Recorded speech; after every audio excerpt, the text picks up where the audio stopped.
Hi there, my name is Maros. In today's video I will show you how to change password for macOS user.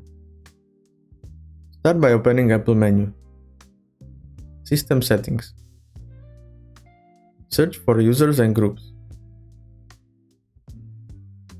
Locate your user and click information button on the right side. Change password. Type your old password. New password. New password again.